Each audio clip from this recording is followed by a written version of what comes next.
Good morning. This is Father Stephen Kelly from St. John's Church in Detroit. We're continuing our series of daily morning meditations where we generally look at one or another of the lessons that are assigned for morning or evening prayer, what is known as the Daily Office Lectionary. Let's take a look at the second lesson that's assigned for evening prayer, and that is from St. Matthew's Gospel, the 14th chapter, beginning at the 13th verse. When Jesus heard of it, he departed thence by ship into a desert place apart, and when the people had heard thereof, they followed him on foot out of the cities. And Jesus went forth and saw a great multitude, and was moved with compassion towards them, and he healed their sick.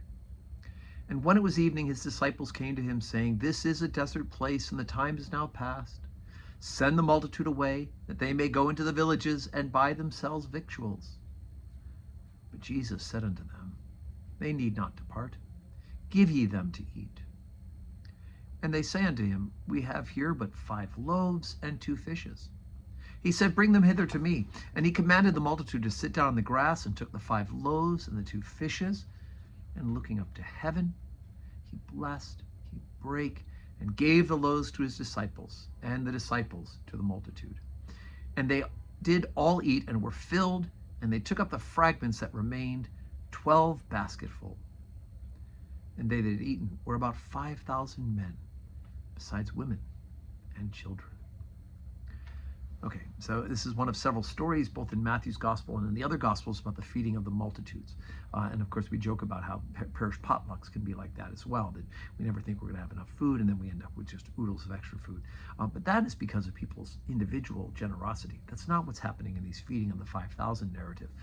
And in fact, I've heard some really bad theologians say that, well, what happened was people were so moved by their generosity, they brought out their own food. It's a nice idea. We'd love to see that, but it's not what the Bible says at all.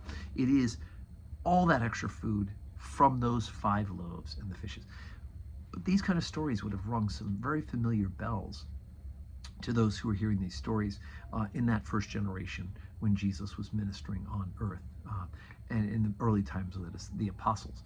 Things that would have stuck to them is the fact that he has these loaves and that they're able to provide for so many. And they would, of course, think to themselves of the fact that God himself fed them with manna from heaven, with bread from heaven, right?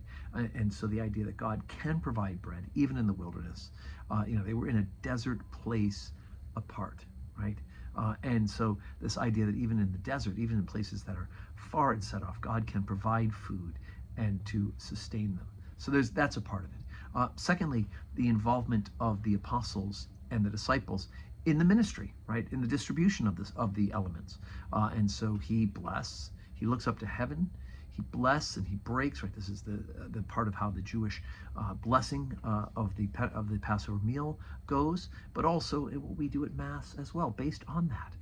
The idea that we bless and we break, and then we give the loaves to the disciples and the disciples to the multitude. And so the bread is and also it says that unlike the time with the manna in the wilderness, where the people were only allowed to gather up enough for one day's worth of eating. If they tried to save some for tomorrow, it would spoil, it would fester, and worms would be developed. They had to learn to trust that God would provide every day for them, right? Give us this day our daily bread.